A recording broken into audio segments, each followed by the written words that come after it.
Behind me is the Citroën Basalt. It sits in between the C3 and the C3 Across, the two models that were launched before it. So the Basalt right here aims to deliver a completely new experience, as the main concern with the C3 and the C3 Across was the fact that they were extremely under-equipped. So let's find out whether Citroën is ready to win over Indian customers. I'm Shyam Anand and you are watching Hyper Automobiles.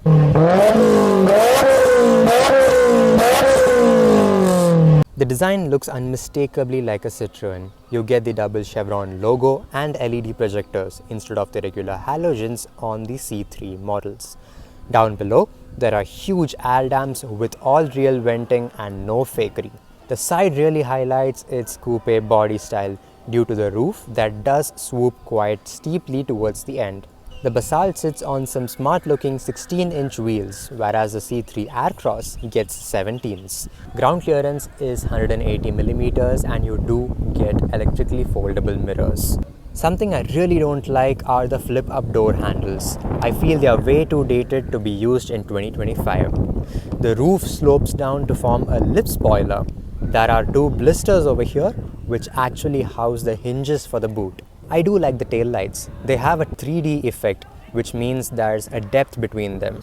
On getting in the Citroën Basalt, the first thing I notice is the driving position, which is really good. And so are the seats. The seats are really comfortable with a good amount of bolstering and cushioning. Coming to the dash, you get unique looking air vents, a 10-inch infotainment system with Android Auto and Apple CarPlay, a 7-inch completely digital instrument cluster, and an unusually small steering wheel with steering mounted controls. Now we come to the quality, the build quality in specific of the Citroën Basalt. At first glance, it looks pretty solid because places like this, for example on the dash, they have this soft rubberized feel and it's really nice to touch. But then once you move down below, you have a lot of plasticky bits exposed over here in the center console, below the steering wheel and your footwell, along with on the doors.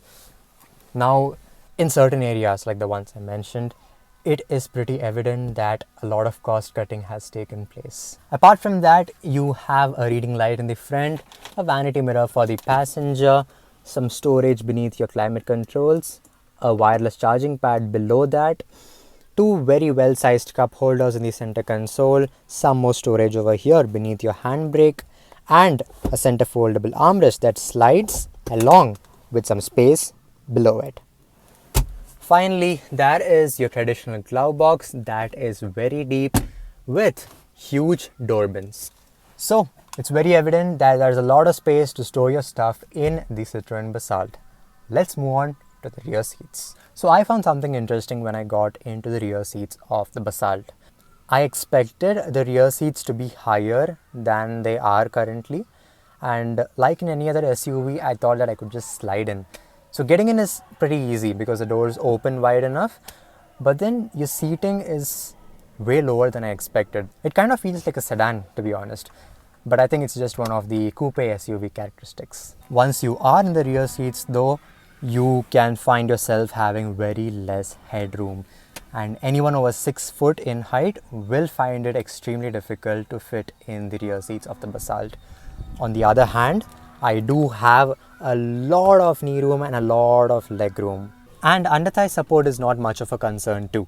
As for the accessories and storage you get in the rear seats of the Basalt, you do get your grab handles, a reading light for the rear passengers, two air vents that are independently controllable, a blower control, two USB charging ports for your devices, a relatively small door bin that can hold one water bottle at max, ISOFIX child seat mounts, and a center foldable armrest with two cup holders. Boot space is decent at 470 liters, but is still less than the Tata Curve, its main competitor, which sits at 500 liters. The Basalt has two engine options, a 1.2 liter naturally aspirated 3-cylinder petrol engine that outputs 80 horsepower and 115 Newton meters of torque, and drives the front wheels via only a 6-speed manual gearbox and a 1.2 litre turbocharged 3-cylinder petrol engine that outputs 109 horsepower and 205 Newton meters of torque, and drives the front wheels via either a 6-speed manual or a 6-speed automatic gearbox. So what I'm driving right now is the turbocharged petrol engine with the 6-speed automatic torque converter gearbox. Right off the bat, I would say that the steering is not the lightest one out there, because even at low speeds it has a good weight to it, and then once you gather speed, even the steering wheel starts to weigh up pretty nicely. Coming to handling and ride quality, I am facing pretty bad roads right now, potholes and road expansions, along with many speed breakers, and I should say that the comfort levels and the ride quality is really very nice, something a French manufacturer would do and Citroën is great at doing. The ride quality is usually very nice, even with the C3 and the C3 Aircross. Since the center of gravity of the Basalt is pretty low, Citroën has decided to soften the suspension setup, which means at low speeds and in city limits it's extremely very comfortable. But then once you go to highways, the soft suspension setup has the potential to make the Basalt floaty. I would say that the power delivery is always more lenient in a 4-cylinder engine. 3-cylinder engines are widely used because they are cheaper to build, plus since they use less fuel, their fuel economy is also really very good. But the main plus points of the 4-cylinder engines are that they are extremely refined, they have greater power outputs, and their power delivery is much more lenient than a 3-cylinder motor. Otherwise though, the brakes are very responsive according to me, and the steering wheel, as I mentioned before, is unusually small in circumference and in diameter. It'll just need a little bit of getting used to by the owner.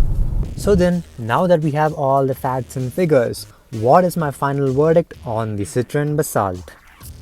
Well, I completely understand that Citroën has tried to fix their missing feature syndrome, but the fact remains that the Basalt at least still misses a lot of features like a 360-degree camera, cruise control, ventilated seats, a sunroof, plus, as I mentioned before, its build quality is not the best.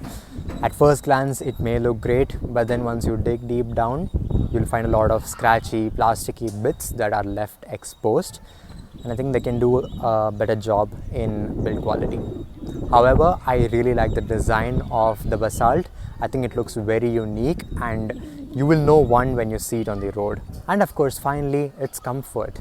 As I mentioned before, the suspension setup is very soft, and if it's being driven in the city, it'll absolutely soak up all the bumps and potholes. Do you like the Citroën Basalt? Let me know in the comments below. As always, please do subscribe to our channel so that you never miss a single upload. Thanks a lot for watching. I'll see you next week. Goodbye.